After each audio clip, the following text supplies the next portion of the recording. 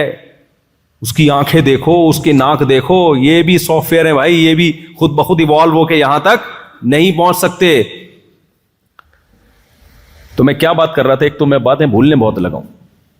یہ میں حافظہ کمزور نہیں ہے میرا, کہیں آپ سمجھیں کہ حافظہ کمزور ہے. میرا توجہ ایک دم ایک ٹاپک کی طرف ہوتی ہے تو پورا اسی میں گھسیڑ دیتا ہوں میں اپنے آپ کو. تو میں یہ عرض کر رہا تھا, ہاں عقیدے کی بات کر رہا تھا, توحید کے اسباب سے ہٹ کے کام کون کر سکتا ہے؟ اللہ. تبھی ہم دعا کرتے ہیں اللہ سے. دعا کہتے ہیں اسباب سے ہٹ کے کسی کو پکارنا. پولیس سے ہم دعا نہیں مانگتے. تو آپ یہاں بیٹھے بیٹھے نبی کو پکارو گے تو یہ اسباب کے تحت نہیں ہے, یہ اسباب سے ہٹ کے ہے. لہذا یہ والی پکار شرک ہے. تو یہ شرک اللہ کے ساتھ ناشکری ہے کہ میں نے بنایا, میں نے پیدا کیا, اور میں نے پیغمبروں کو اپنے انٹروڈکشن کے لیے بھیجا کہ مجھے پکارو, تم نے اسی پیغمبر کو معبود بنا لیا. عیسائیوں نے کیا کیا ہے؟ کہا کہ عیسیٰ بغیر باپ کے پیدا ہو گئے. معاذ اللہ, کون نے اللہ کو باپ بنا دیا؟ معاذ اللہ, نقل کفر.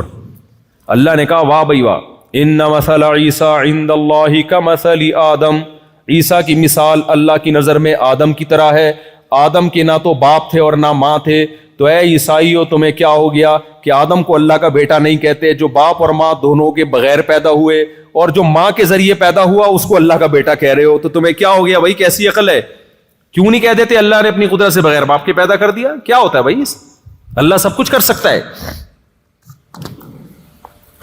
تو یہ ہمارا عقیدہ ہے بھائی. سارے اختیارات کس کے پاس ہیں؟ ہو سکتا ہے کچھ لوگ پھر یہاں ورغلائیں. لو بھائی, جبریل آئے تھے, انہوں نے کہا تھا لِأَهَبَ لَكِ غُلَامًا زَكِيًّا, اے مریم میں تجھے ایک بیٹا ہبہ کرنا چاہتا ہوں. تو اسباب کے بغیر بیٹا ہو رہا تھا نا, بغیر باپ کے بیٹا ہو رہا ہے, اسباب کے تحت ہے, وداؤٹ اسباب ہے, کوئی لاجک بنتی ہے. تو جبریل کیا کہہ رہے ہیں؟ میں دے رہا ہوں. اس کا مطلب جبریل بھی بغیر سبب کے بگڑی بنا سکتے ہیں, کام کر سکتے ہیں. نا نا نا نا, یہ نسبت مجازی ہے.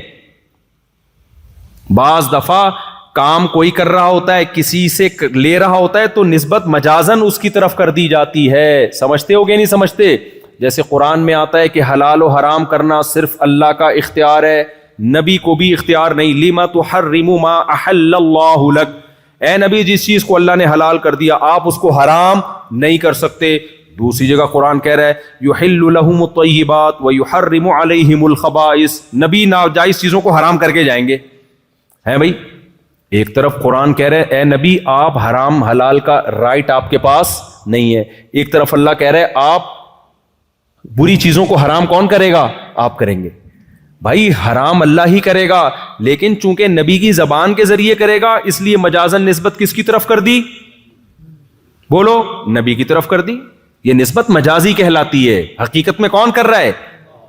اس کی میں اکثر مثال دیتا ہوں.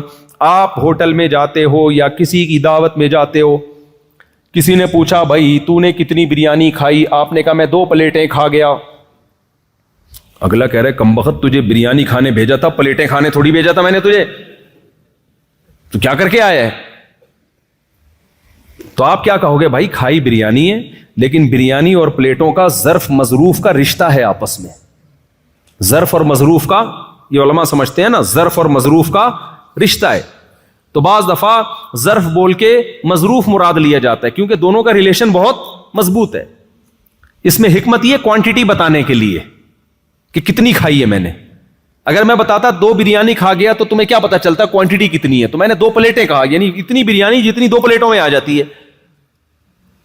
تو مجازی نسبت کے لیے کوئی مصلحت ہوتی ہے, تو اللہ نے بھی کہا نبی حرام کر کے جائیں گے, یہ بتانے کے لیے کہ نبی کا فریضہ کیا ہے. نبی کا کام میڈیکل سائنس یا بزنس یا کاروبار نہیں ہے, نبی کا کام ہے شریعت بیان کرنا کہ کیا حلال ہے اور کیا حرام ہے. سمجھتے ہو کہ نہیں سمجھتے ہو؟ لوگ مجھ پہ اعتراض کرتے ہیں نا, یہ مولوی صاحب امریکہ کینیڈا جاپان کیا کرنے جا رہا ہے؟ جاپان میں اتنے بڑے بڑے سائنسدان ہیں, یہ مولوی کیا سائنسدان ہے جو وہاں جا رہا ہے؟ بھائی جاپانیوں کو سب کچھ پتا ہے, حلال و حرام کا علم جاپانیوں کے پاس نہیں ہے, یہ پیغمبروں کے پاس ہے, یہ پیغمبر کا فریضہ ہے. جب پیغمبر دنیا سے چلے گئے تو علماء پیغمبروں کے وارث ہیں. اب یہ علماء کا فریضہ ہے, تو جاپان میں اگر علماء پیدا ہوتے تو ہم وہاں جا کے یہ بیان نہ کرتے. سمجھتے ہو, ساری چیزیں انگریزوں کے پاس نہیں ہے. حلال و حرام کا علم کس کے پاس ہے؟ مسلمانوں کے پاس ہے, کیونکہ پیغمبروں کا علم مسلمانوں کے پاس ہے. تبھی تو انگریز کو پتہ ہی نہیں کہ سور حلال ہے کہ حرام ہے. انگریز لیگل انلیگل دیکھتا ہے, حلال و حرام ان کی ڈکشنری میں نہیں ہے. شراب حلال ہے حرام ہے, نہ انگریز دیکھا کہ لیگل ہے کہ انلیگل ہے. صحیح ہے نا, ہم لیگل انلیگل تھوڑی دیکھتے ہیں. اگر لیگل بھی ہو شراب پھر بھی ہمارے ہاں کیا ہے؟ حرام, کیونکہ پیغمبر نے حرام قرار دے دیا ہے. یہاں تو شراب لیگل ہے, آپ لوگ پیتے ہو کیا؟ پی کے آیا ہوا ہے تو بھائی تھوڑا پیچھے چلا جائے, کوئی بھروسہ نہیں ہے کہ بعض دفعہ پی کے آیا ہوا ہوتا ہے, عجیب سی باتیں کر رہا ہوتا ہے. آج ایک آدمی کو ہم نے دیکھا دوپہر کو پتہ نہیں بھاگ رہا ہے, جاگنگ کر رہا ہے بے تکے ٹائم پہ. میں نے کہا یہ کون سا جاگنگ کا ٹائم ہے, پاؤں میں چپل پہنے ہوئے ہیں, عجیب اسٹائل. تو انہوں نے کہا بعض دفعہ پی کے یہ بھی ہوتا ہے. پینے کے بعد کوئی بھروسہ نہیں ہوتا بھائی. ایک صاحب کو ہم نے دیکھا بیٹھے ہوئے اپنے آپ سے باتیں کر رہے ہیں. میں نے کہا یہ تقریر کی تیاری کر رہے ہیں, انہوں نے یہاں کے مقامی لوگوں کو کہہ رہے ہیں پیا ہوا ہے. تو میرے بھائی, تو یہ نسبت حلال و حرام کی مجازی. اس لیے سب اختیارات صرف اور صرف اور صرف کس کے پاس؟ اللہ کے. میں بات کو سمیٹ کے ختم کر رہا ہوں, جلدی جلدی موضوع کو مکمل کر رہا ہوں. زیمبیا میں آج میرا آخری بیان ہے, اس کے بعد مجھے پتلی گلی سے نکلنا ہے. تو دوسرا کام شکر گزاری میں اللہ کی یہ عبادت. دنیا کے ہر مذہب میں عبادت ہے یا نہیں ہے؟ اللہ کہتے ہیں میری عبادت کرو. تو عبادت کیسے کریں؟ اللہ نے بتایا وضو کر کے 5 ٹائم بولو نماز پڑھو. پڑھو گے کہ نہیں پڑھو گے؟ مسجد میں جماعت کے ساتھ. زندگی میں ایک بار حج کرو اگر اللہ نے استطاعت دی ہے. میرے گھر کی زیارت کرو. رمضان کے روزے رکھو. یہ آپشنل نہیں ہے کہ جاب مشکل ہے, مزدور ہے. نہ بھائی, جب رمضان آیا ہر صحت مند مقیم پر رمضان کے روزے لازم ہیں. آپ یہ نہیں کہہ سکتے میری جاب بہت ڈیفیکلٹ ہے. نہ, اللہ کا حکم آسان ہے, لچکدار نہیں ہے. خوب سمجھ لو, لچک نہیں ہے اس میں. جب کہہ دیا تو کہہ دیا. آج بہت ہلکا لے لیا اللہ کے حکم کو. نمازیں ایسے, میں بھی جہاز سے جب اترا, ایتھوپیا ہمارا جہاز اترا تھا, تو فجر کی نماز جو ہم جب اترا تو نماز کا ٹائم باقی تھا, تو ہم نے جلدی سے نماز پڑھی, پھر ہم آ کے بیٹھے. تو اب اس کے بعد جو فلائٹیں آ رہی ہیں, میں نے بہت سارے لوگ دیکھے آ کے مسجد میں قضا ہو گئی فجر اور نماز پڑھ رہے ہیں. میں ان سے کہہ رہا ہوں بھائی آپ نے جہاز میں کیوں نہیں پڑھی نماز؟ کہہ رہے ہیں وہ جہاز میں جگہ نہیں تھی. وہ بھائی جیسے چاہو پڑھ, یعنی اصل میں تو نماز میں بھی کھڑے ہو کر فرض, جہاز میں بھی فرض نماز کھڑے ہو کر پڑھنا لازم ہے. فرض نماز بیٹھ کر بولو نہیں ہوتی. قبلہ رخ ہونا اور کھڑے ہونا ضروری. لیکن اگر جہاز میں آپ کو کھڑے نہیں ہونے دے رہے تو پھر مجبوراً بیٹھ کے نماز پڑھو, لیکن اس کو لوٹا لو. لیکن پڑھو تو ضرور, چھوڑنے کی اجازت تھوڑی ہے. اگر نماز قضا کرنے کی اجازت ہوتی تو اللہ میدان جنگ میں قضا کرنے کی اجازت دیتا. اللہ نے فرمایا فَإِنْ خِفْتُمْ فَرِجَالًا أَوْ رُكْبَانًا, اگر تم دشمن سے لڑ رہے ہو, خوف کی حالت میں ہو, تو کھڑے ہو کر یا سوار ہو کر پڑھ لو. قضا کرنے کی اجازت نہیں. تو میں نے داڑھیوں والے ٹوپیوں والے لوگ دیکھے, بھائی کہہ رہے ہیں یار وہ ایکچولی جگہ نہیں تھی, اب پڑھ رہے ہیں. بھائی آپ کسی بھی طریقے سے پڑھتے پھر لوٹا لیتے اس کو آپ. یہ کون سا طریقہ ہے؟ تو جب نماز کا یہ حشر نمازیوں نے کر دیا ہے تو باقی حکام کا کیا ہوگا؟ تو بھائی کوئی صورت نہیں ہے نماز قضا کرنے کی. سمجھتے ہو؟ کھڑے ہو کے نہیں پڑھ سکتے, بیٹھ کے نہیں پڑھ سکتے, لیٹ کے گردن کا ہلا کے پڑھنی پڑے گی آپ کو. پانی نہیں ہے تیمم. یہ ساری رخصتیں اللہ نے اس لیے تو دی ہے کہ وقت سے مت ٹالو. اگر نماز کو اپنے ٹائم سے ٹالنے کی اجازت ہوتی, اللہ کہتا کوئی بات نہیں, کھڑے ہو کے نہیں پڑھ سکتے, بیٹھ کے نہیں, بلکہ گھر جا کے آرام سے تسلی سے چھٹیوں میں پڑھ لینا جب فرصت ملے گی تمہیں. ابھی چھٹیاں آنے والی ہیں, تمہارے امتحان ہوں گے تو چھٹیاں آئیں گی, اسی وقت ساری لوٹا دینا اکٹھی بیٹھ کے. تو مذاق تھوڑی ہے نماز. تو عزم کرتے ہو کہ نہیں کرتے؟ ایسی کی تیسی کچھ بھی ہو جائے. آج کل تو ایسی بہترین ایپلیکیشن آ گئی ہیں جہازوں کے سفر میں. آپ ایپلیکیشن ڈاؤن لوڈ کرو, اس میں اپنے فلائٹ کا ٹائم اور جہاں ارائیول اور ڈپارچر کا ٹائم لکھو, وہ پورا ٹائم نماز کا کہ جہاز کس وقت کہاں ہوگا, کتنے بج کے کتنے منٹ پہ کون سی نماز کا ٹائم داخل ہو رہا ہوگا, قبلہ کدھر ہوگا. اللہ نے اتنی آسانی کر دی ہے, سمجھتے ہو. اور مستورات کو بھی نماز پڑھوایا کرو. بہت سے نمازی ہم نے دیکھے اپنی بیگم کے ساتھ سفر کر رہے ہیں, ابے اب کون جائے گا وضو کرے گا, ابے چھوڑ بعد میں بیگم کا. بھائی جان ابھی آزمائش ہے, ابھی آزمائش ہے کہ نماز پڑھتا ہے کہ نہیں پڑھتا.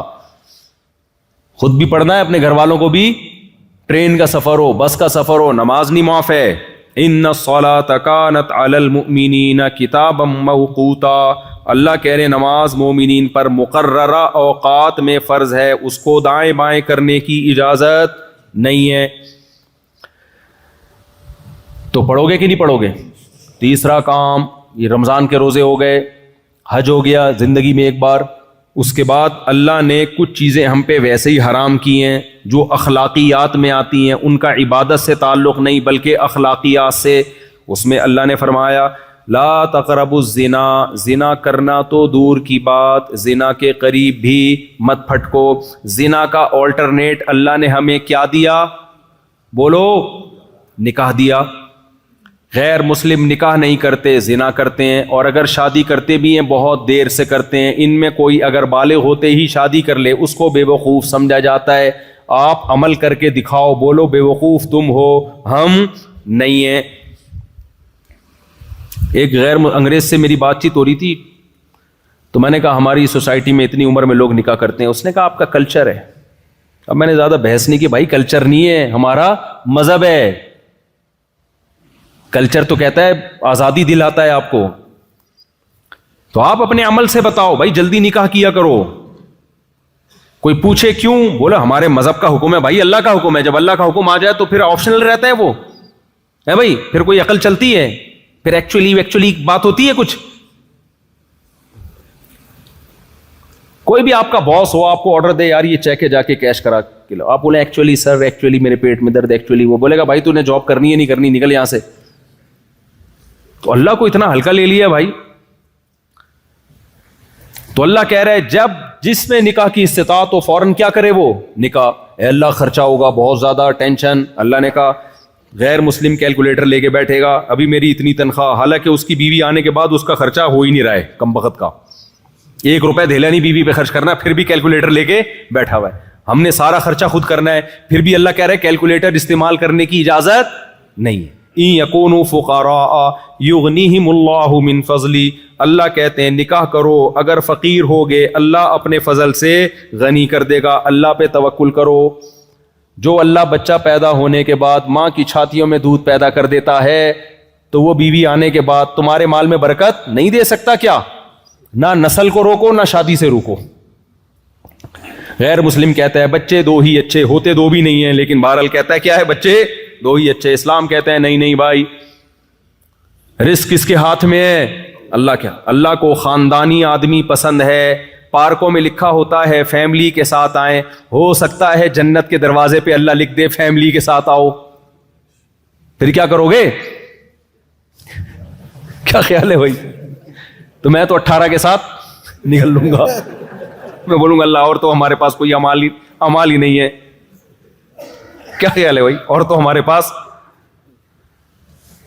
اللہ پہ توکل کرو میرے بھائی, کیلکولیٹر لے کے نہیں بیٹھے رہا کرو. تمہارے ماں باپ کا احسان ہے تم پر کہ نسل نہیں روکی, تم پیدا ہو گئے. وہ بھی روک سکتے تھے, میرا باپ بھی 2 بچوں کے بعد نسل روک سکتا تھا, تو میں تھوڑی پیدا ہوتا. میرے والد نے کس پہ توکل کیا؟ اللہ پہ. اللہ اولاد دے گا. اور قرآن کہتا ہے لا تدرون ایہم اقرب لکم نفعا. نسل مت روکو بھائی, تمہیں کیا پتا تمہاری اولاد میں کون تمہارے لیے زیادہ کام کا نکل آئے. ایک صاحب کہنے لگے اتنے بچے ہوں گے, ہو سکتا ہے کوئی بگڑا ہوا نکلے. میں نے کہا بھائی اتنے پیدا کرو کہ 2-4 اسپیئر میں بگڑنے کے لیے بھی رکھو. اگر 2 ہوئے اور وہی بگڑ گئے تمہاری تو نسل گئی. کیا خیال ہے؟ نسل گئی تمہاری. تو غیر مسلموں بیچاروں پر ترس کی حالت ہے. انہوں نے نسل روک کے نا 2 بچے, پھر ان کا 2 خرچہ تو 2 پہ بھی ہوتا ہے, 1 بچہ پھر 1 بھی نہیں. بڑھاپے میں تنہائیاں کاٹ رہی ہیں, خاندان تباہ, نہ چاچے نہ مامے. جب بچے ہوتے ہیں تو پھر ان کے بچوں کے چاچے بھی ملتے ہیں, مامے بھی ملتے ہیں, خالو بھی ملتے ہیں, رشتے ملتے ہیں. یہاں کتنی خوشی ہوتی ہے جب میں آتا ہوں, یار یہ ہمارے چاچے ہو, اتنے بڑے بڑے گھروں میں لوگ رہتے ہیں, اتنے رشتے داری مضبوط ہے. سارا سیٹ اپ برباد ہو جائے گا اگر نسل روک لی. یہ ہمارے مذہب کا حکم ہے بھائی, ہم نے کسی فلاسفر کی اس میں نہیں سننی. بے وقوف لوگ ہیں جو تمہیں پٹیاں پڑھاتے ہیں, ایکچولی تربیت نہیں ہوگی. تو ان کی اپنے بچوں کی دیکھو کیا تربیت ہو رہی ہے. علماء کے بچے اکثر خدمت گزار ہو جاتے ہیں الحمدللہ, نافرمان ہو کے بھی ان لبرل لوگوں کے بچوں سے پھر بھی اچھے ہوتے ہیں. اور یہ تربیت کے چکر میں نا دو بچے وہ بھی کیا نکلتے ہیں, ایک ہی انڈا وہ بھی گندا. ہم نے دیکھا ہے گھروں کے حالات, وہ بھی تمیز سے باپ سے بات نہیں کرتے. تو مت ناروں میں آؤ. جلدی جلدی بات کو سمیٹتا ہوں میں, بھائی کیا کروں یار, بریک ہی نہیں لگ رہی. تو جلد نکاح کرنا ہے. زنا کا آلٹرنیٹ کیا ہے؟ نکاح پیغمبروں کی سنت, اور زنا بدکاروں کی, برے لوگوں کی خصلت. تیسری چیز شراب. اخلاقیات میں کیا چیز آتی ہے؟ شراب اور نشہ. اتنی بری چیز ہے نا, ایک گھونٹ شراب کا پی لیا تو 40 دن نماز کی برکت ختم. فرض تو ادا ہو جائے گا, قضا کرنے سے گناہ سے بچ جاؤ گے. نماز کا جو پورا ثواب ملنا چاہیے تھا وہ اللہ 40 دن تک چھین لیتا ہے اگر سچی توبہ نہ کی. قریب بھی مت پھٹکو شراب کے. اور اس سے ٹینشن ختم نہیں ہوتی, اس سے ٹینشن بڑھ جاتی. شراب پینے والوں میں خودکشی کا ریشو زیادہ ہے, شراب سے بچنے والوں میں خودکشی کا ریشو کم ہے. ہر نشے کی چیز سے دور بھاگو. اور اخلاقیات میں کیا ہے؟ نبی صلی اللہ علیہ وسلم نے فرمایا مسکرا کے بات کرنا صدقہ. ان تلقى اخاك بوجه طلیق. جب کسی سے ملو مسکرا کے ملو, ایک دوسرے کی غیبت مت کرو, چغلیاں بولو مت لگاؤ, ایک دوسرے کی ٹانگیں مت کھینچو. کوئی اچھا کام کر رہا ہے اسے سپورٹ کرو. ہم لوگ کیا کرتے ہیں, کوئی اچھا کام کر رہا ہے سپورٹ تو کرتے نہیں, اس کی ٹانگیں کھینچنا شروع کر دیتے ہیں. یہ کیوں اچھا کام کر رہا ہے بھائی؟ جب دنیا کو مسافر خانہ نہیں سمجھتا نا انسان, سارے مزے دنیا میں لینا چاہتا ہے, تو یہ اخلاقی برائیاں پیدا ہوتی ہیں. بھائی اللہ نے کسی سے کوئی کام لے لیا, حسد مت کرو, رش کرو اس کے اوپر. حسد انسان کو کھا جاتا ہے. حسد سے بچنے کا کیا طریقہ ہے؟ یہ سوچا کرو بھائی یہ ترقی کر کے بہت آگے نکل گیا تو کیا ہوگا, جائے گا تو قبر میں ہی نا. کیا خیال ہے ہم بھی وہاں جائیں گے؟ تو کوئی بات نہیں, نکلنے دو آگے. کیا خیال ہے بھائی؟ اور دوسری بات یہ کہ اللہ کی تقدیر میں تھا کہ اس کو زیادہ دے گا مجھے کم دے گا, تو اللہ سے کوئی لڑ سکتا ہے؟ کوئی بات نہیں یار, چلو یار اس کو زیادہ مل گیا, یہ زیادہ خوبصورت ہے, یہ زیادہ صحت اچھی ہے, اس کی 4 ہو گئی ہماری نہیں ہو رہی, یار استغفر اللہ, اس کی جو ہے وہ پیسہ فلاں کے پاس زیادہ آ گیا, فلاں کو جو ہے نا کاروبار میں ترقی ہو گئی, فلاں کی عزت زیادہ ہو گئی. ہونے دو یار, چلتا ہے یار, کوئی بات نہیں, ہم اللہ کی تقدیر پہ راضی. شیطان کے ساتھ یہی تو پرابلم تھی. شیطان عبادت کرتا تھا, اس نے بولا یہ کیا مسئلہ ہو گیا یار, یہ آدم نیا نیا بنایا گیا اور اللہ کہہ رہا ہے اس کو سجدہ کرو, یہ تو پرابلم کریٹ ہو گئی نا. کیا خیال ہے بھائی؟ یہ تو معاذ اللہ نے پرابلم کریٹ کر دی ہے. میں اتنا پرانا, اور یہ دفتر میں کوئی نیا امپلائی آئے اور باس اس کو اپنے قریب کر لے, اور آپ 20 سال سے جاب کر رہے ہو, آپ کو دور رکھے, تو آپ کو غصہ آئے گا کہ نہیں آئے گا؟ تو شیطان کو بھی غصہ آیا کہ بھائی اللہ میاں نے اس کو میرے سامنے بنایا اور مجھے کہہ رہے اس کو سجدہ کرو. اڑ گیا شیطان. اب بھائی تو چھوڑ دے یار, تجھے بھی تو اللہ نے ہی بنایا ہے نا, جتنا تجھے دیا ہے تو اس پہ اللہ کا شکر ادا کر. کیا خیال ہے بھائی؟ اپنے سے کمتر کو دیکھ. اللہ تجھے گدھا بھی بنا سکتے تھے, اللہ تجھے خنزیر بنا سکتے تھے. تبھی حدیث میں آتا ہے دنیا میں ہمیشہ اپنے سے کمتر لوگوں کو دیکھا کرو. کمتر کو دیکھو گے تو شکر کی توفیق ملے گی, اپنے سے اونچوں کو دیکھو گے تو سوائے احساس کمتری کے کچھ بھی حاصل نہیں ہوگا. دوسروں کی بیویاں دیکھ دیکھ کے لوگ احساس کمتری میں جا رہے ہیں. پردہ تو آج کل ختم ہو گیا نا. ابے اس کی بیوی اتنی خوبصورت, میری والی ایسی, تو ابے بھائی تو دیکھ بہت سارے تجھ سے زیادہ ہینڈسم ہیں, ان کو بیویاں تجھ سے زیادہ بدصورت ملی ہوئی ہیں, ان کو دیکھا کر. ہمارے ایک جاننے والے کی شادی ہوئی, اتنی ٹینشن میں نا, ہمارے استاد سے آ کے کہنے لگا میری دلہن مجھے بالکل پسند نہیں آ رہی ہے, میں بہت ٹینشن میں ہوں, شکل اچھی نہیں ہے, ڈپریشن میں گیا ہوا. ہمارے استاد نے کہا ایسا کر, تو نے کبھی اپنے آپ کو شیشے میں دیکھا ہے؟ کہہ رہے بہت دفعہ دیکھا, کہہ رہے آج اس نیت سے دیکھ کہ اس ڈیزائن پہ تجھے یہ مل گئی, یہ اللہ کا شکر ہے یا نہیں ہے. اپنا ڈیزائن چیک کر دوبارہ سے. واقعی اس نے شیشے میں دیکھا, کہا کہ میں اب اللہ کا شکر ادا کر رہا ہوں. آج تک اس نیت سے کبھی اس نے اپنے آپ کو دیکھا, اب کمپیئر کر کے دیکھا کہ اس سے تو پھر بھی یعنی میں زیادہ بدصورت ہوں. تو اس ڈیزائن پہ یہ بھی غنیمت ہے اللہ کی. اپنا ڈیزائن دیکھتے نہیں ہو میرے بھائی,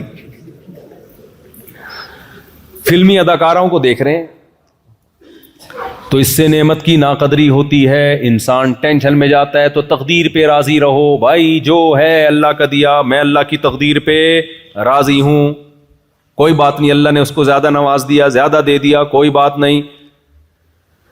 میں نے گھر میں بورنگ کروائی تھی تو چند مزدور آئے, بڑی محنت سے بورنگ کر رہے تھے, اور ٹھیکیدار نا کرسی پہ بیٹھا ہوا چائے پہ چائے پی رہا ہے. بس وہ تو ٹھیکیدار تھا نا, اس نے ان سے کام لینا تھا. تو میں نے اس مزدور سے کہا کہ یار ٹھیکیدار کو کچھ بھی نہیں, وہ کام پیسہ زیادہ ٹھیکیدار کما رہا ہے, کام سارا تم کر رہے ہو ہے بھائی.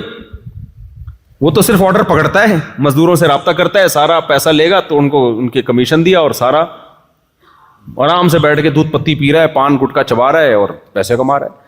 تو میں نے مزدور سے کہا, میں نے کہا محنت تمہاری اتنی, پیسہ یہ کما رہا ہے, تمہیں غصہ نہیں آتا؟ اس مزدور نے کہا نہیں بھائی اللہ کی دین ہے یار, اللہ کسی کو اس طرح دیتا ہے, کسی کو اس طرح دیتا ہے. خوش. میں نے کہا دیکھو 2 منٹ میں اس نے مسئلہ کیا کر دیا. سارے ٹھیکیدار بن جائیں تو بورنگ کراچی میں ہوتا تو میں کہتا تمہارا باپ کرے گا پھر.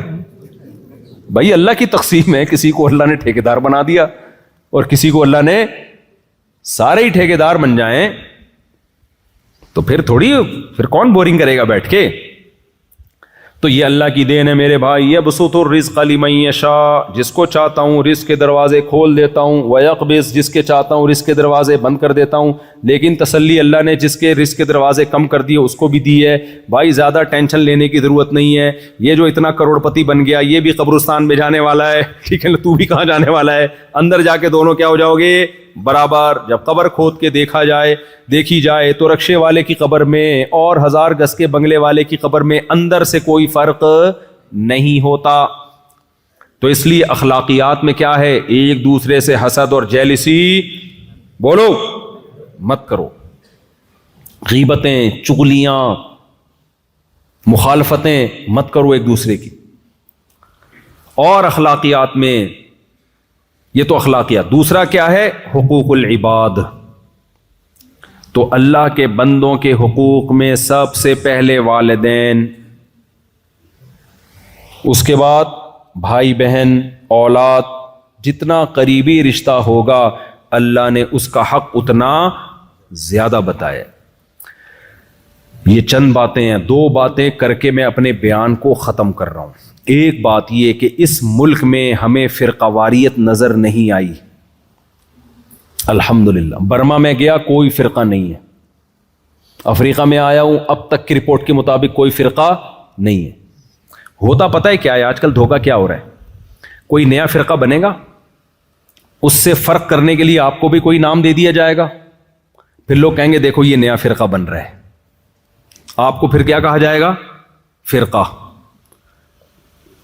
جیسے میں نے ابھی ایک بیان کیا کہ علماء دیوبند کوئی فرقہ نہیں ہے.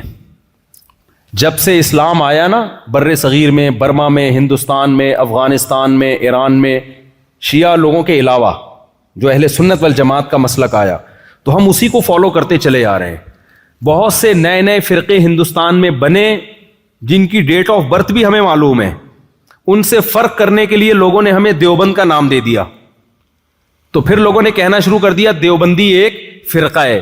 بھائی دیوبندی فرقہ نہیں ہے, یہ علماء بر صغیر کے, یہ تو صدیوں سے جو اسلام آیا تھا اسی کو فالو کرتے آ رہے ہیں.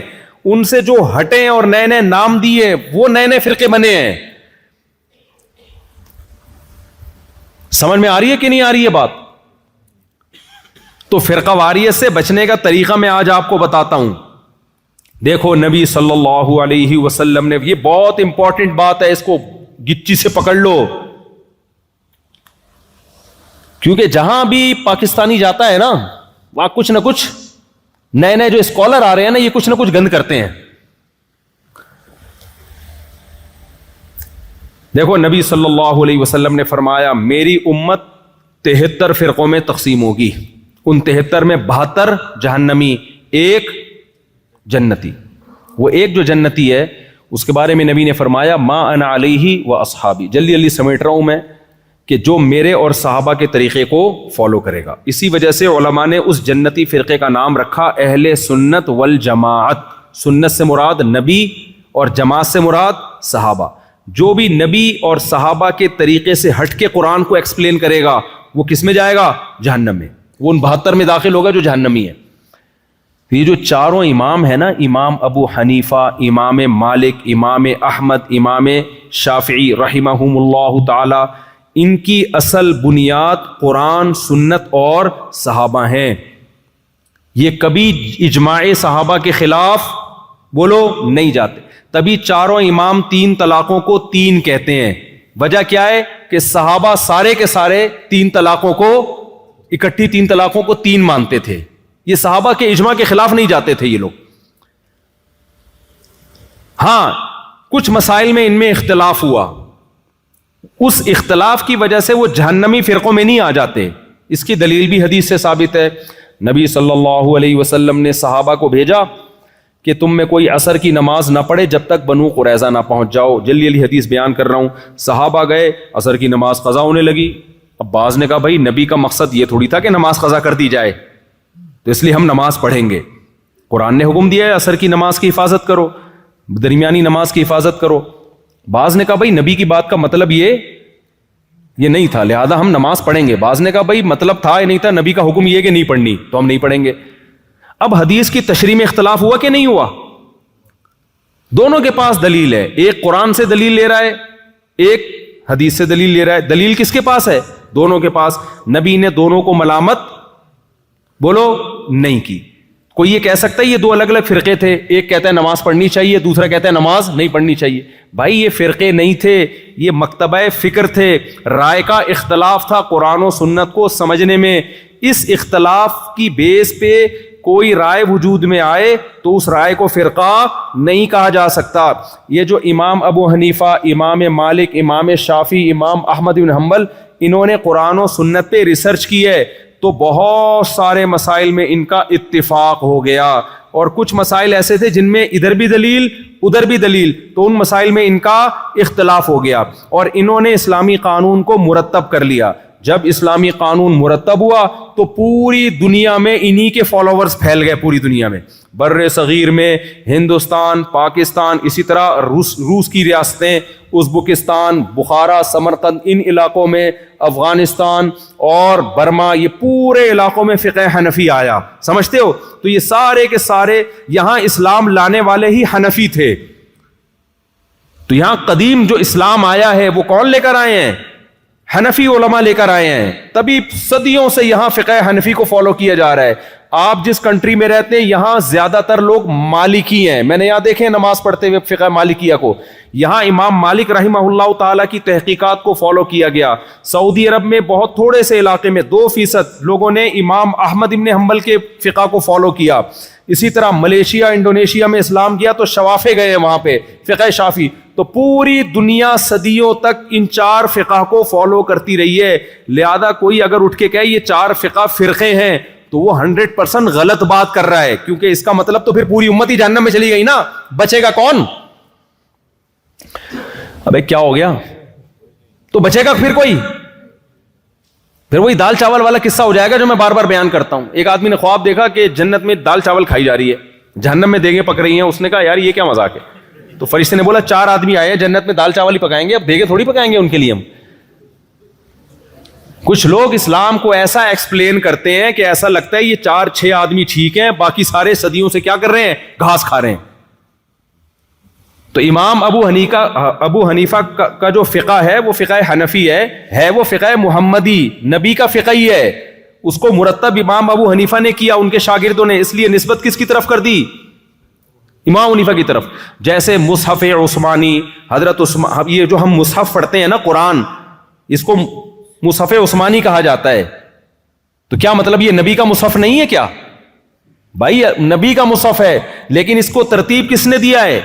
جمع حضرت عثمان نے. تو نسبت کس کی طرف کر دی ہے؟ اب کوئی کہے ہم ابو حنیفہ فقہ حنفی کو نہیں، ہم قرآن و حدیث کو مانتے ہیں، اس کو چاہیے اپنی کھوپڑی کا علاج کرائے. یہ ایسا ہی ہے جو کہ میں مصحف عثمانی نہیں مانوں گا، میں مصحف محمدی مانوں گا. تو کہاں سے لائے گا مصحف محمدی؟ نبی کا مصحف مرتب کس نے کیا ہے؟ کوئی کہے میں بخاری کی حدیث نہیں مانوں گا، میں نبی کی حدیث مانوں گا. بھائی امام بخاری نے جو نبی کی باتوں کو جمع کیا، تو جن باتوں کو امام بخاری نے مرتب کیا اس کو بخاری کی حدیث کہا جاتا ہے وہ نبی کی حدیث. تو یہ جو قانون اسلامی مرتب ہوا ہے نا، اس مرتب شدہ قانون کو کیا کہا جاتا ہے؟ جس کو امام مالک نے مرتب کیا اس کو فقہ مالکیہ. تو یہ پوری دنیا میں پھیل گیا، اور جب گیا ہے تو پھر پوری دنیا میں مسلمانوں نے اسی کو فالو کیا ہے. ہر شخص کو اجازت نہیں دی ہے کہ وہ خود قرآن و حدیث میں تحقیق کر کے چیزیں لائے مارکیٹ میں. اگر ہر شخص کو اجازت دے دی جائے کہ خود سے وہ تحقیقات کرتا رہے تو دین چوں چوں کا مربع بن جائے گا، اچار چٹنی بن جائے گا، اور خواہشات کا مجموعہ بن جائے گا، جیسے کہ بن رہا ہے. ہر اسکالر اٹھتا ہے قرآن حدیث کے نام پہ کوئی نیا منجن مارکیٹ میں لا کے بیچنا شروع کر دیتا ہے. تو اس لیے حنفی بھی ٹھیک ہے، مالکی بھی ٹھیک ہے، شافی بھی بولو ٹھیک ہے. ان میں اگر اختلاف ہے تو وہی والا اختلاف ہے جو صحابہ میں بنو قریظہ والا اختلاف ہوا تھا. نبی نے کسی کو بھی جہنمی نہیں کہا، لیکن علماء کہتے ہیں فالو ایک کو کرنا ہے، برحق چاروں کو سمجھنا ہے. جیسے صحابی نے ایک رائے کو فالو کیا تھا نا، دو رائے کو فالو کرنا ممکن نہیں ہوتا. اب ایک صحابی کہہ رہے ہیں میں نہیں بھی پڑھوں گا اور پڑھوں گا بھی عصر کی نماز. بھائی ایک کو فالو کرو گے آپ، یا تو نہیں پڑھو گے یا پڑھو گے، دو کو تھوڑی فالو کیا جا سکتا ہے. لوگ کہتے ہیں جب چاروں برحق ہیں تو چاروں کو فالو، یہ پاسبل نہیں ہے.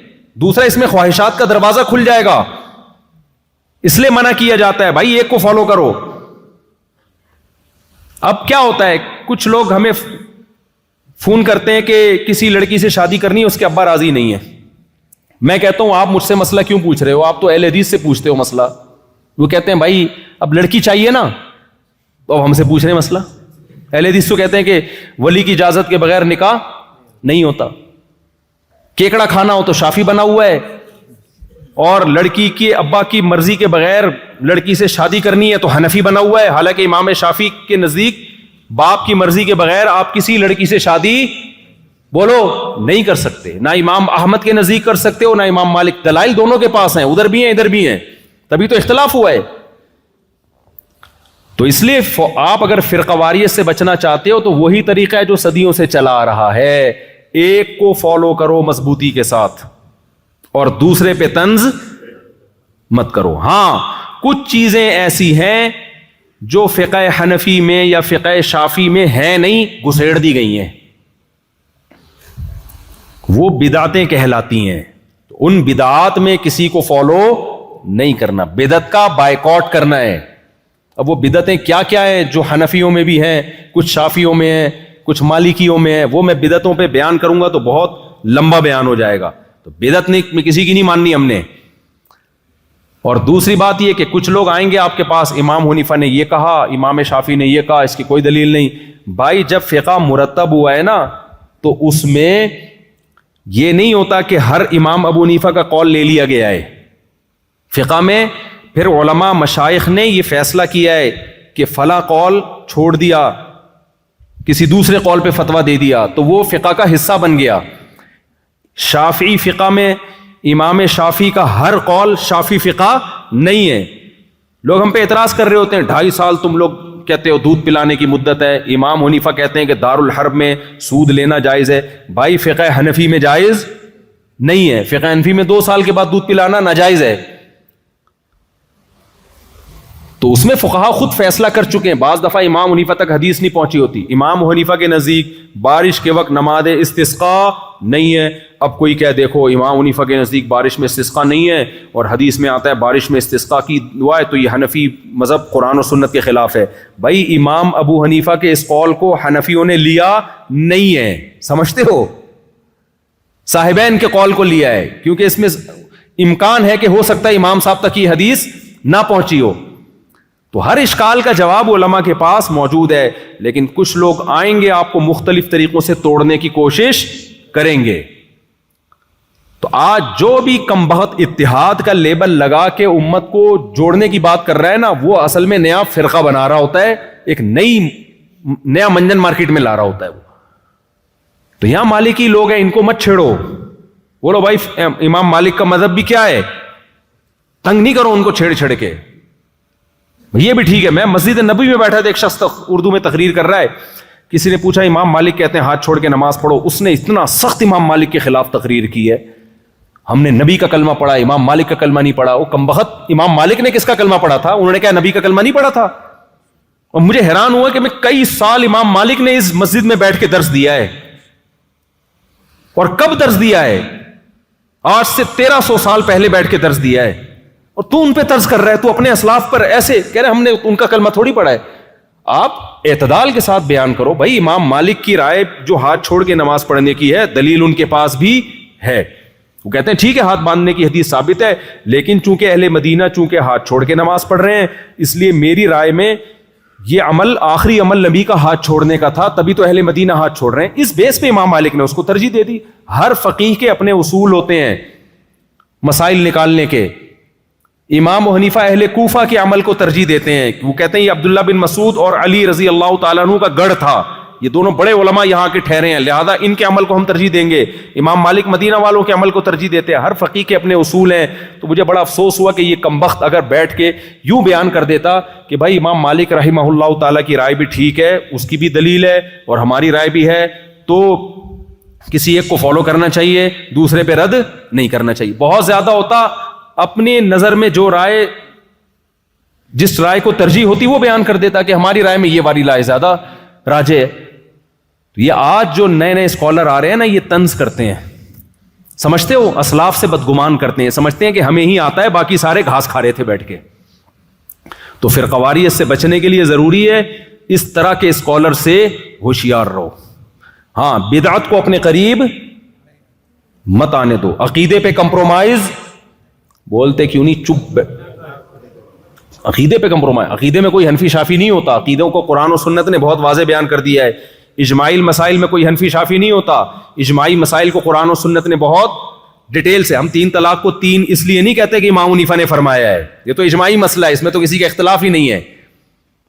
یہ تو قرآن نے بھی بتا دیا، حدیث میں بھی، صحابہ نے بھی بتا دیا. تقلید تو کی جاتی ہے ان مسائل میں جن میں کیا ہے، اختلاف ہے، دونوں طرف دلائل ہیں. ان میں انسان کہتے ہیں ایک کو فالو کرو، دوسرے کو غلط مت کہو. جو اجماعی مسائل ہیں ان میں نہیں کسی کو فالو کیا جاتا، ان میں تو سب اتفاق چلا آ رہا ہے. تو یہ چند باتیں آپ کی خدمت میں. اور آخری سچی مچی کی آخری بات، دیکھو اپنا ایمان ان ملکوں میں بچانا چاہتے ہو تو تبلیغ سے جڑ کے رہو. تبلیغ، میں تو یہاں آیا ہوں، افریقہ کے گاؤں میں گیا، دیہاتوں میں گیا، ہر جگہ جماعت کے لوگ پہنچے ہوئے ہیں. اتنے اخلاص سے کون کام کر رہا ہے بھائی آج؟ میں نہیں کہہ رہا دوسرے غلط ہیں، دوسرے بھی کام کر رہے ہیں. ایک دفعہ میں نے کہیں علماء دیوبند کی فضائل بیان کی، علماء دیوبند اتنا کام، کسی نے طنز کیا کہ کیا صرف علماء دیوبند ہی کام؟ میں نے کہا میں نے کب کہا کہ دوسرے کام نہیں کر رہے بھائی. میں تو اگر میں بتاؤں یہ بہت نیک آدمی ہے، بہت، تو یہ تھوڑی کو کہے کہ وہ چور، معاذ استغفر اللہ، یعنی وہ کوئی غلط ہیں، یہ مطلب تھوڑی ہوتا ہے.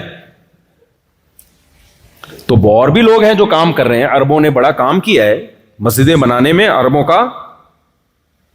علماء کا بہت بڑا کردار ہے. عرب عوام کا، سعودی عرب کے پاس پیسہ بہت ہے، جہاں بھی جاتے ہیں دنیا میں بڑی بڑی مسجدیں بناتے ہیں، مکاتب بناتے ہیں. لیکن علماء بنانے کا کام جس طرح سے بر صغیر کے علماء سے اللہ نے لیا ہے، اس طرح میرے معلومات کے مطابق کسی اور سے نہیں لیا.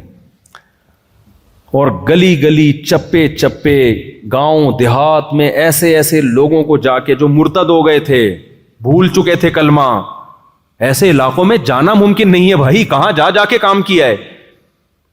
تو آپ کے ملک میں جو جماعت آسانی کے ساتھ اویلیبل ہے، ایزیلی جس سے فائدہ اٹھانا ممکن ہے، وہ کون سی جماعت ہے بھائی؟ تبلیغ. تو وقت لگا لیا کرو، سہ روزہ چلا، اس سے ایمان تھوڑا فریش ہوتا رہے گا. کٹ گئے نا بالکل، تو نبی صلی اللہ علیہ وسلم نے فرمایا شیطان اکیلی بکری کو، بھیڑیا کیا کرتا ہے، اکیلی بکری کو کھا جاتا ہے. جو ریوڑ سے الگ ہوتی ہے نا، زیادہ انجوائے کرنے نکلی ہے ذرا دائیں بائیں، بھیڑیا اسی پہ حملہ کرتا ہے.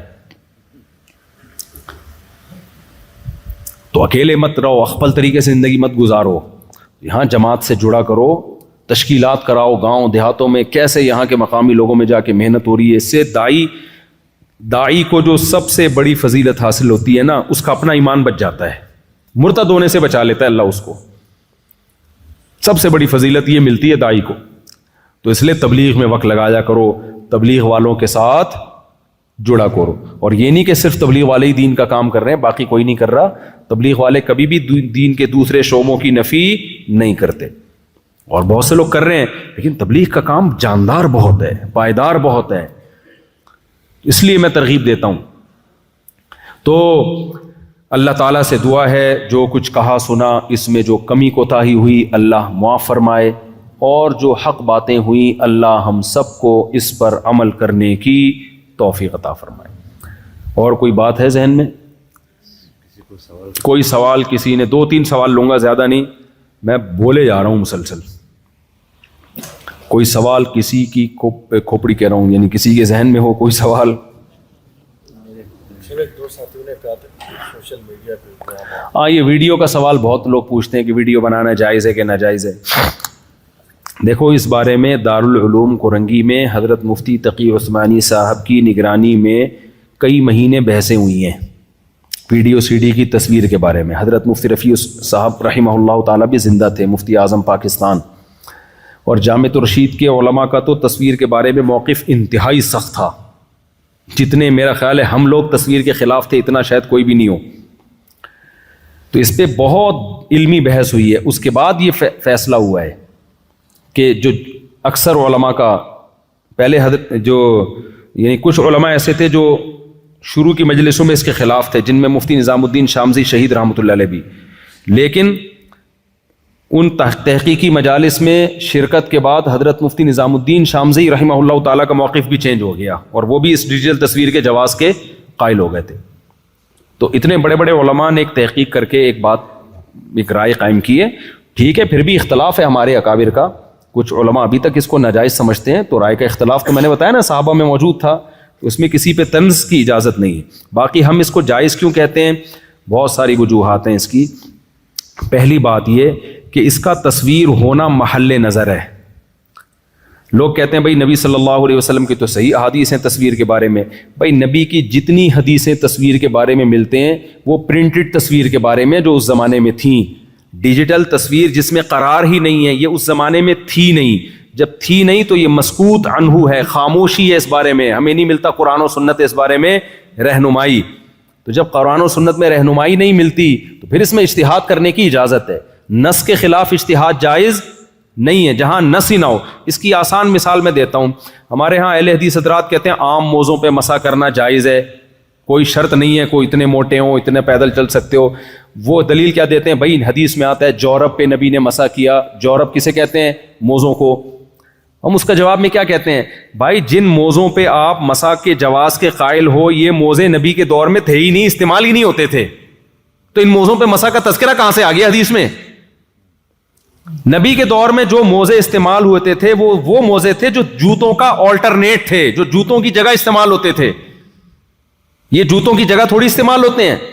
تو اس لیے چاروں اماموں نے موزوں پہ مسح کے لیے کچھ نہ کچھ شرطیں لگائی ہیں. ان شرطوں میں تو اختلاف ہے، لیکن کسی نے ایسا بالکل آزادی کسی نے بھی نہیں دی ہے کہ بالکل جیسے چاہو چڑھا لو مسح ہو جائے گا. سب نے کچھ نہ کچھ شرطیں لگائی ہیں. یہ اس لیے لگائی ہیں تاکہ ان موزوں کے قریب قریب ہو جائیں جو نبی کے دور میں استعمال ہوتے تھے. تو اسی طرح ہم یہ کہتے ہیں کہ یہ ڈیجیٹل جو تصویر ہے، جو یعنی یہ تصویر بننے کا عمل کیسا ہوتا ہے آپ اس کو سمجھیں. میں جب یہ ہمیں سائنسدانوں نے بتایا، ہم نے جامع الرشید میں باقاعدہ سائنٹسٹ آئے تھے کہ یہ عمل کیا ہوتا ہے. انہوں نے بتایا کہ جب روشنی، جیسے یہ بندہ میرے سامنے بیٹھا ہے، روشنی ٹکرا کے آئے گی یہاں لگے گی میری آنکھ کے پردے پہ، پھر یہاں سے کیا ہوگا، اس روشنی کی لہروں کو کسی دوسری لہروں میں جب یہ ہمیں سائنسدانوں نے بتایا، ہم نے جامع الرشید میں باقاعدہ سائنٹسٹ آئے تھے کہ یہ عمل کیا ہوتا ہے. انہوں نے بتایا کہ جب روشنی، جیسے یہ بندہ میرے سامنے بیٹھا ہے، روشنی ٹکرا کے آئے گی یہاں لگے گی میری آنکھ کے پردے پہ، پھر یہاں سے کیا ہوگا، اس روشنی کی لہروں کو کسی دوسری لہروں میں ہماری آنکھ چینج کرے گی، پھر یہ عمل ریورس ہوگا. جب ریورس ہوگا تو الٹی تصویر بنتی ہے، دماغ اس کو سیدھا کر کے دکھاتا ہے.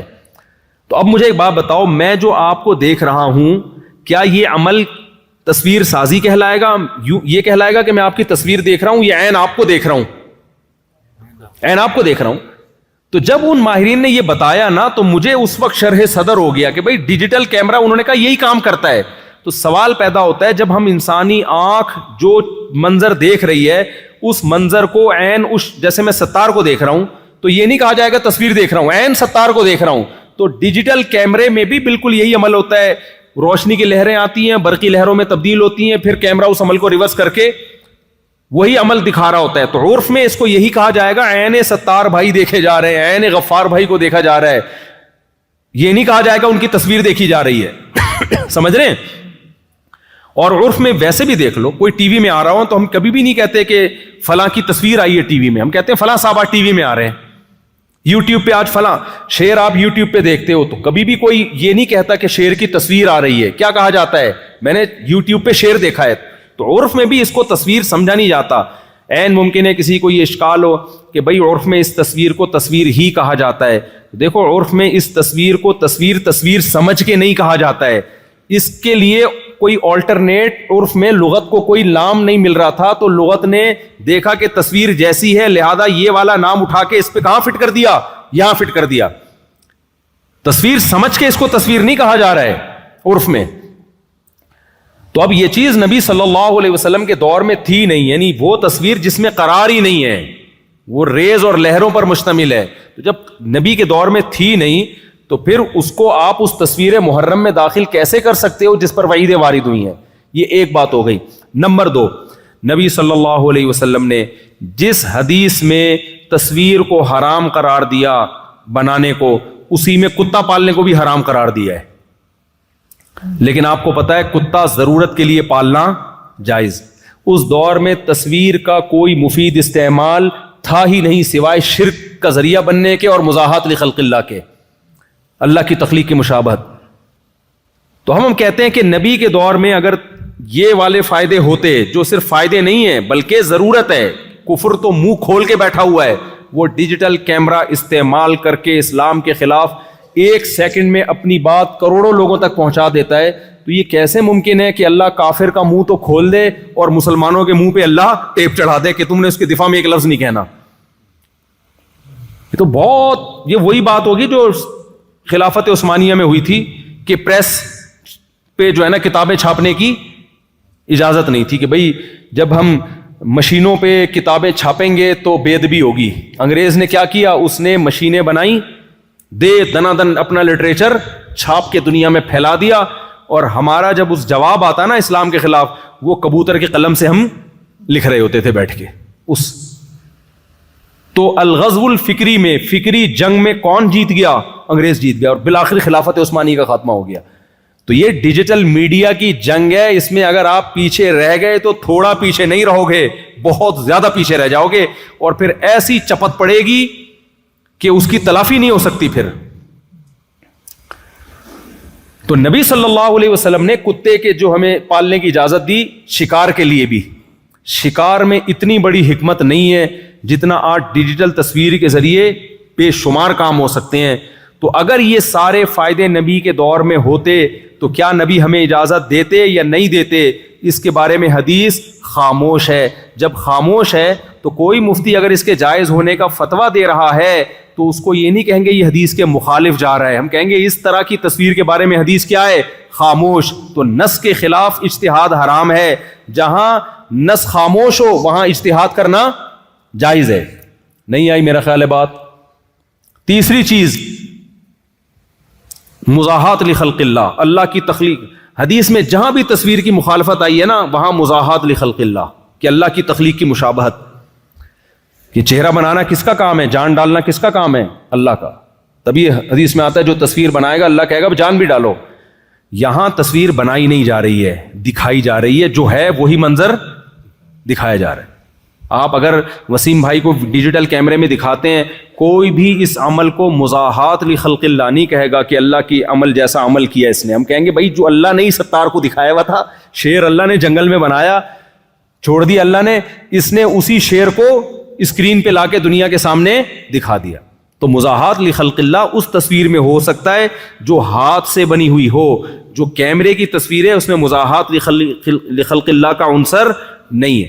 تو اسی وجہ سے مصر کے اور دیگر بہت سارے علماء تو پرنٹڈ تصویر کو بھی حرام نہیں کہتے, لیکن ہم اس میں احتیاط کرتے ہیں کیونکہ پرنٹڈ تصویر اس تصویر کے مشابہ ہے جو نبی کے دور میں ہوا کرتی تھی, اس لیے ہم کہتے ہیں اس کا استعمال ضرورت شدیدہ کے بغیر جائز نہیں ہے. اور پھر ایک دلیل الزامی, یہ تو تحقیقی دلائل تھے, اس پہ میں نے پورا یوٹیوب پہ بیان میرا موجود ہے. ابھی تو میں تھک گیا ہوں بہت زیادہ, تو ہو سکتا ہے کچھ دلائل بیان کرنے میں سقم ہو اور پورے دلائل بھی نہ میں بیان کر رہا ہوں. تو آپ وہ میرا ڈیجیٹل کیمرے والا یوٹیوب پہ دلائل والا کلپ دیکھ سکتے ہیں. اس پوری جو ہم نے علماء کی جوتیوں میں ہمیں بھی تحقیق کے دوران بیٹھنے کا موقع ملا تھا, تو اس پوری تحقیق کا خلاصہ یہ ہے. آخری بات یہ, بھائی اگر تصویر حرام ہے, ضرورت کی وجہ سے بھی حرام ہے, جیسے ہم کہتے ہیں نا ضرورت ہے, تو پھر تو حج عمرے کے لیے بھی تصویر حرام ہونی چاہیے. آپ کہہ سکتے ہو حج تو فرض ہے, بھائی حج فرض اس وقت تک نہیں ہوتا جب تک حج کی استطاعت نہ ہو. اگر کسی کو حج کے لیے تصویر کھنچوانا پڑ رہی ہے, گناہ کرنا پڑ رہا ہے, تو پھر حج کی تو استطاعت ہی نہیں ہے نا فقہی لحاظ سے. تو پھر ہم یہ کہیں گے اس میں حج کی استطاعت ہے ہی نہیں. اور چلو یہ بھی ہم نے مان لیا کہ حج فرض ہے, ہمیں تصویر کھنچوانی پڑتی ہے, امریکہ جانا تو فرض نہیں ہے نا. کتنے علماء دنیا میں سفر کرتے ہیں چھوٹی چھوٹی ضرورتوں کے لیے, کہیں خالہ سے ملنے جانا ہے, کہیں پپو سے ملنے, کہیں ویسے ہی جانا ہے, بھائی دل چاہ رہا ہے بھائی افریقہ جانے کا, تو تصویر کھنچوانی پڑتی ہے کہ نہیں پڑتی؟ تو وہ تصویر کس بیس پہ جائز ہو گئی؟ پھر اگر حرام لعین ہی ہے تو پھر تو جب تک شدید ترین ضرورت نہ ہو یہ حلال نہیں ہو سکتی, کیونکہ جو کام حرام لعین ہی ہوتا ہے, جیسے خنزیر حرام ہے نا, تو اللہ نے کہا بھوک سے مرنے لگو گے تو 2 نوالے حلال ہوں گے. تو افریقہ جانا, جاپان جانا یا کہیں بھی جانا کوئی فرض تھوڑی ہے. تو پھر کس بیس پہ ہم پاسپورٹ پہ تصویر کی اجازت دے دیتے ہیں؟ وہاں بھی کہتے ہیں بھائی ضرورت ہے. تو جب ضرورت کی بیس پہ, صرف تفریح کی ضرورت, آپ گھومنے پھرنے جانا چاہتے ہو, ضرورت کی بیس پہ اجازت ہے, تو تبلیغ تو بھائی اس سے اوپر کی چیز ہے. یہ تبلیغ جماعت والے بھی پاسپورٹ کے لیے تصویریں کھنچواتے ہیں نا جب باہر ملک جاتے ہیں. کیا ضرورت ہے بھائی تبلیغ کرنے جا رہے ہیں, تو ہم کیا کر رہے ہیں یہاں پہ کیمرے میں؟ یہ ہم بھی تو تبلیغ ہی کر رہے ہیں. تو اس لیے یہ چلے گا نہیں سوسائٹی میں یہ فتویٰ. یعنی جو علماء ابھی بھی حرام کہہ رہے ہیں, ہم ان کی رائے کا احترام کرتے ہیں, ان کے نیتوں پہ شک نہیں کرتے, ان کی ایک رائے ہے, وہ ٹھیک ہے بھائی, جس کی جو اجتہادی مسائل ہیں, تو کسی ایک رائے پہ انسان کو یہ کسی دوسرے کی تنقیص کرنے کی اجازت نہیں ہے. لیکن مشاہدہ یہ ہے کہ یہ رائے چلے گی نہیں زیادہ عرصہ, کیونکہ جن علماء نے بہت سختی سے ویڈیو کی مخالفت کی ہے نا, ہم نے دیکھا ہے وہ خود بھی پھر ویڈیو میں آئے ہیں. کیونکہ آپ کس حد تک, یعنی پوری دنیا اس پہ سیٹ ہو گئی ہے, تو آپ کب تک مخالفت, یعنی ایک سیلاب آ رہا ہے اور آپ اس کے آگے ہاتھ روک کے کھڑے ہوئے ہو, تو وہ آپ کو ڈبا کے لے جائے گا. یا تو آپ دنیا میں بہت پیچھے رہ جاؤ گے, یا وہ سیلاب آپ کو لے جائے گا. تو کتنے علماء نے پوری کئی سال اس پہ خرچ کر دیا کہ یہ حرام ہے, حرام. ان کے شاگرد دیکھ رہے ہیں چھپ چھپ کے, ٹک ٹاک بھی دیکھ رہے ہیں, ویڈیوز بھی دیکھ رہے ہیں, جائز چیزیں دیکھ رہے ہیں, لیکن دیکھ رہے ہیں تو وہ چلے گا نہیں. تو اس لیے میری رائے میں کہ جو کام 20 سال کے بعد کرنا ہے وہ ابھی کر لیں, ورنہ 20 سال کے بعد بھی کرنا پڑے گا. میں جب مدرسے میں آیا نا, میں آیا تھا مدرسے میں 1993 میں, تو میں نے دیکھا کہ یار یہ مولانا لوگ انگلش کیوں نہیں سیکھتے, کیونکہ میں کالج سے آیا تھا نا, مجھے پتا تھا فیوچر کی زبان انگلش ہے. اب آپ لوگ یہاں سب انگلش جانتے ہو, فیوچر کی زبان کیا ہے؟ انگلش. میں جب آیا تو مدرسے میں فارسی پڑھا رہے تھے ہمیں, پروت, پروردند, پروردی, پروردید, پروردم, پروردیم, ابھی تک مجھے یاد ہے. میں کہتا تھا یار یہ فارسی کا کیا کام ہے یہاں پہ یار, فارسی تو صرف ایران کی زبان ہے, اور ٹھیک ہے کچھ دینی کتابیں بھی ہوں گی, یا تو ہماری زبان عربی ہے, اردو تو ہمیں ویسے ہی آتی ہے, ٹھیک ہے اسلام کی بہت بڑی زبان اردو بھی ہے, تو لیکن وہ تو ہماری مدر لینگویج ہے, تو ہمیں یا تو عربی سکھائی جائے, عربی بھی سکھا رہے تھے, لیکن آلٹرنیٹ زبان فارسی کے بجائے انگلش کیوں نہیں سکھا رہے؟ اب میری بحث ہوتی تھی, کہتے نہیں انگلش انگریزوں کی زبان ہے, انگلش فلانے کی زبان ہے, انگلش کافروں کی زبان ہے, انگلش ڈمکانوں کی زبان ہے.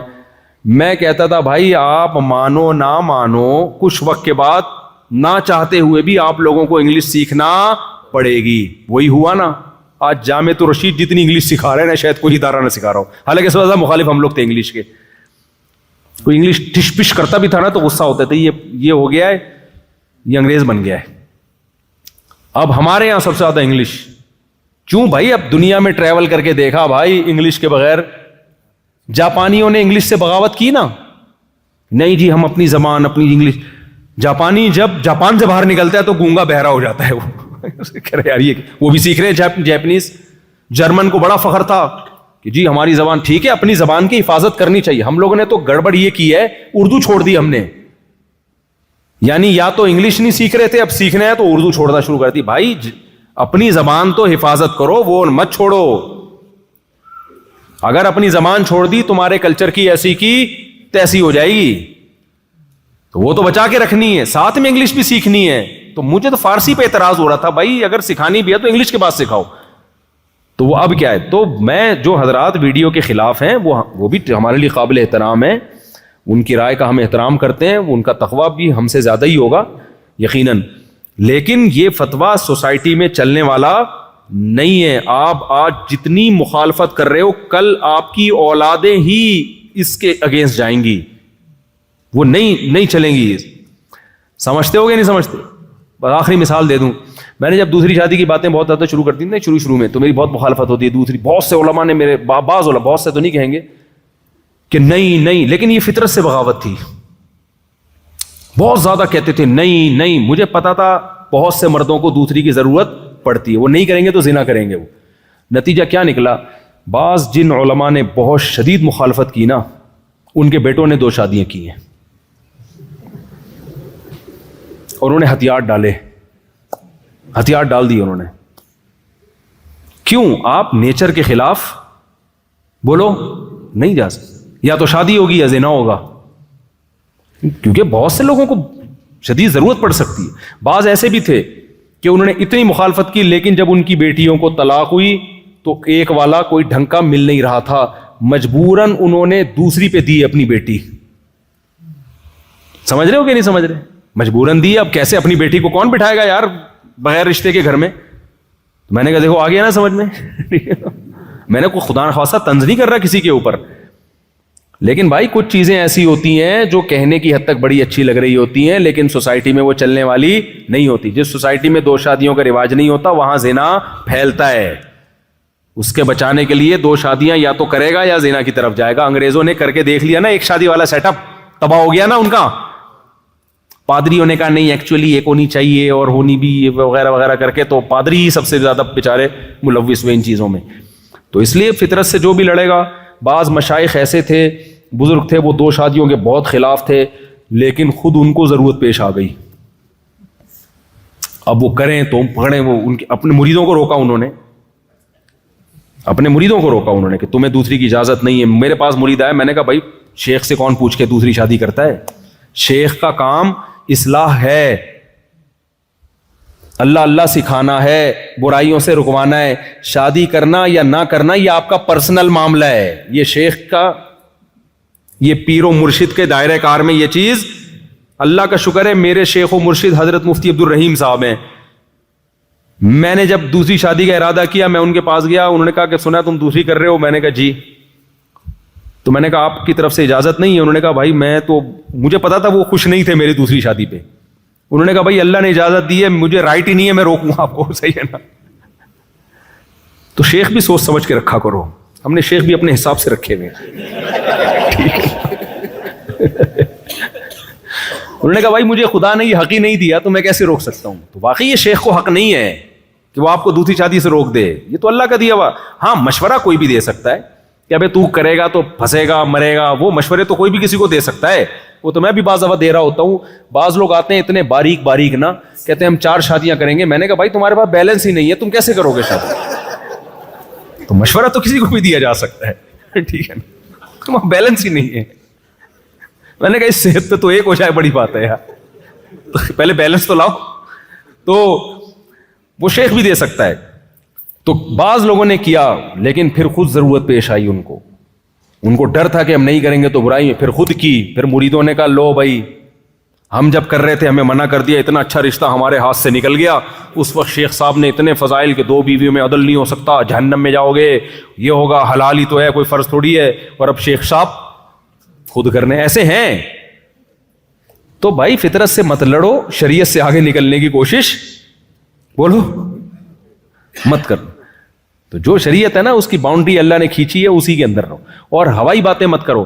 جیسے لوگ مجھ سے کہتے ہیں کہ 4 بیویاں ہیں تو اس نے جو ہے نا کہاں محبت, وہ یعنی بہت سکون اور یہ نہیں ہوتا. تو میں کہتا ہوں کس نے کہا ہوتا ہے بھائی. کچھ لوگ آ کے نا میرے سامنے شو مار رہے ہوتے ہیں, میری 2 ہیں بہت محبت سے رہتی. میں نے کہا ہمارے تو نہیں رہتی بھائی, ہم تو الگ الگ رکھتے ہیں بھائی. اتنے فنٹر گیری کی ضرورت کیا ہے بھائی؟ ٹینشنیں بھی ہوتی ہیں, جھگڑے بھی ہوتے ہیں, خوشیاں بھی ہوتی ہیں, سارے کام نارمل. مولوی بھی مولوی سے سوسائٹی کا ایک حصہ ہے, کوئی الگ سے کوئی مخلوق نہیں ہے. تو جو زیادہ شو بازیاں مار رہا ہے, میں تو اللہ کا شکر ہے ان چیزوں میں شو مارتا ہی نہیں ہوں. میں کہتا ہوں بھائی ہمارے تو بڈے بھی ہوتے ہیں, خوشیاں بھی ہوتی ہیں, راتیں بھی ہوتی ہیں, جھگڑے بھی ہوتے ہیں, ابے تبے بھی ہوتی ہے, سالے بھی ہیں, جو ہے سب کچھ ہوتا ہے بھائی. نیچرل لائف تو ایسے ہی ہوتی ہے. تو بس دوسری کرو گے تو جھگڑے بھی ہوں گے, پڈے بھی ہوں گے, لڑائی بھی ہوگی, سلو بھی ہوگی, سب کچھ ہوگا.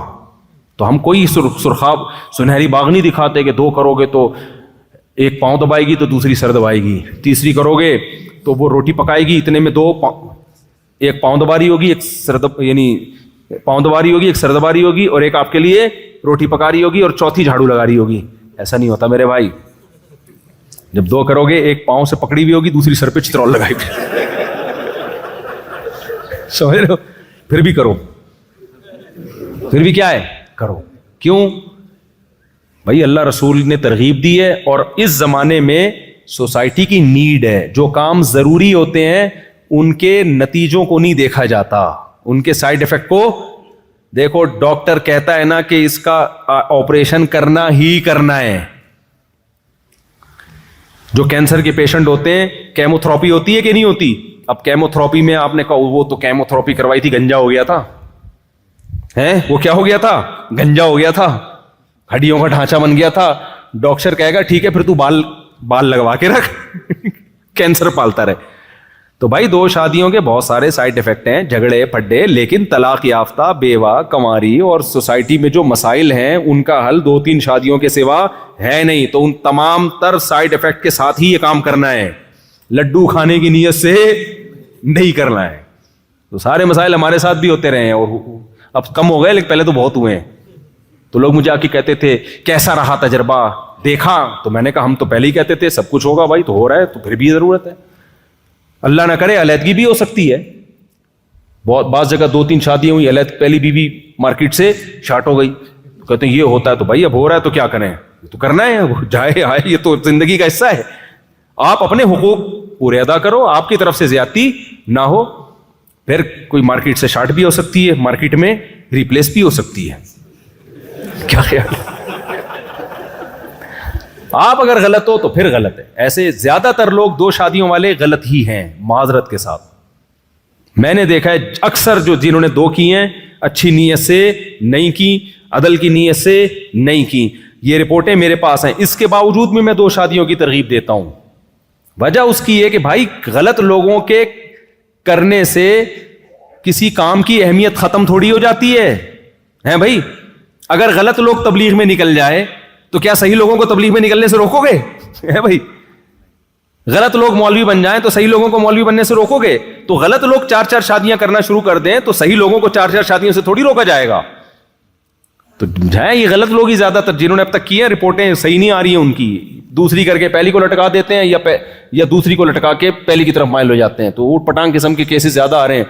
وجہ اس کی کہ مکھنچو قسم کے لوگ کر رہے ہیں, سمجھدار لوگ کر نہیں رہے ہیں. تو سمجھدار کریں گے تو معاملہ سیٹ ہوگا. تو ہم ترغیب دیتے رہیں گے. تو اس سے یہ نہیں ہوتا ہمارے پاس کمپلین لوگ کہتے ہیں دیکھو یہ ہوتا ہے, یہ تو کیسا حال کر دیا, اس لیے نہیں کرنی چاہیے. میں کرنی کیوں نہیں چاہیے, کرنی تو چاہیے. تو کیونکہ نہیں کرو گے تو زنا پھیلے گا معاشرے میں, وہ زیادہ برا ہے. بیوہ طلاق یافتہ عورتیں کہاں جائیں گی, ان کا تو بیڑا غرق ہو جائے گا. ہو رہا ہے سوسائٹی میں ان کا بیڑا غرق. تو اس لیے کرنا تو ہے ہی بھائی. سب مسلمانوں نے یہ کام کیا کرنا ہے, چلا لگاؤ, اس کے بعد پہلی فرصت میں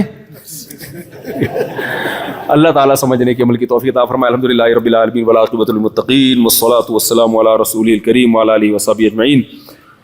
اللهم انا نسألك من خير ما سألك منه نبيك محمد صلى الله عليه وسلم ونعوذ بك من شر ما استعاذك منه نبيك محمد صلى الله عليه وسلم. انت المستعان وعليك البلاغ ولا حول ولا قوة الا بالله.